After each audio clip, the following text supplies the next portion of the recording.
Bonjour à tous, aujourd'hui je vais vous parler d'un animal dont il nous faut comprendre les mécanismes parce que cet animal est corrélé directement au péché, au diable, aux ténèbres dans la description qui nous en est donnée dans la Bible. Cet animal, vous l'avez compris, c'est le serpent et je vais vous donner 7 informations capitales à savoir sur le serpent. La première des informations, c'est qu'on ne rigole pas avec le serpent. 5,5 millions de personnes sont mordues par des serpents dans le monde chaque année, soit une personne toutes les 6 secondes. 125 000 personnes meurent de ces morsures. Aux États-Unis, une grande partie des morsures est subie par des propriétaires de serpents domestiques. Le péché fait le même travail. On ne plaisante pas avec le péché. Lorsque Ève a mordu dans ce fruit défendu, en réalité, c'est comme si c'était du venin de serpent qui venait d'entrer dans son cœur. Le diable veut détruire, il rôde, il veut faire du mal. Et nous devons prendre garde. La Bible dit, le salaire du péché, c'est la mort.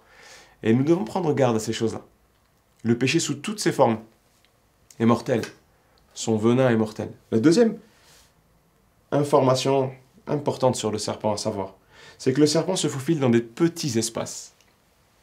De même dans nos vies, la Bible nous dit ne donne pas accès au diable. Et on sait tous où dans nos vies, par quel coin, par quel secteur, par quelle personne même peut-être, il va pouvoir chercher à s'infiltrer. Et l'avertissement de Dieu ne lui donne pas accès, nous pousse à refermer les portes de nos vies, nous pousse à refermer les failles, les brèches potentielles, nous pousse à réétudier les anciens dossiers, là où il y avait des choses que nous n'avons pas réglées.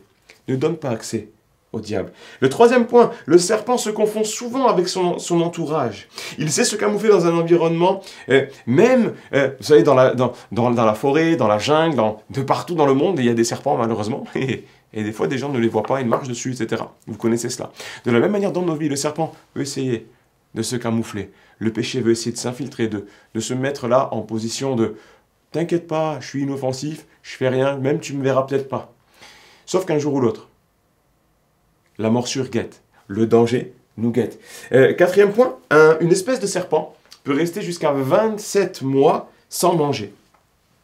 De la même manière, si on lui donne accès, le péché peut se cacher pendant longtemps dans un coin de nos vies avant de surgir, waouh, malheureusement, pour nous mordre à un moment donné ou à un autre, même après longtemps, sans morsure, sans danger.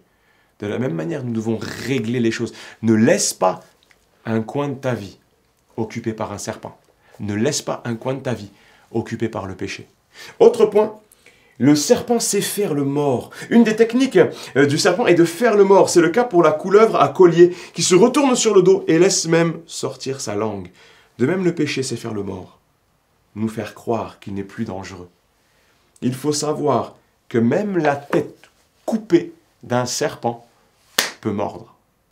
Oui, si tu as laissé dans un coin de ta maison un petit dossier en suspens où tu te dis c'est terminé, c'est plus dangereux, j'y retournerai peut-être de temps en temps, juste comme ça, juste pour voir.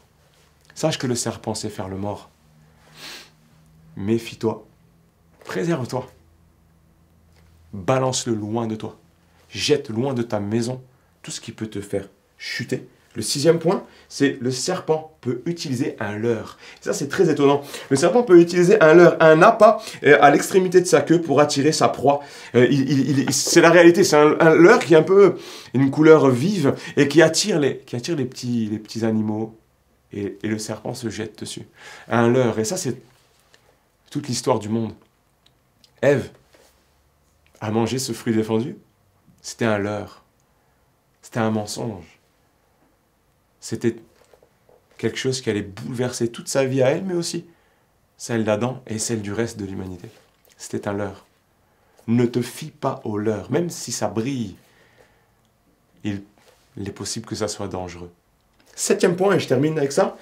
Certains serpents peuvent cracher à distance. C'est la vérité. Il vise les yeux pour aveugler, puis il mord pour tuer sa proie, comme le cobra cracheur qui atteint sa cible à 3 mètres. Le péché, on ne s'en approche pas de manière tranquille. On le fuit et on le fuit loin. Que Dieu te bénisse.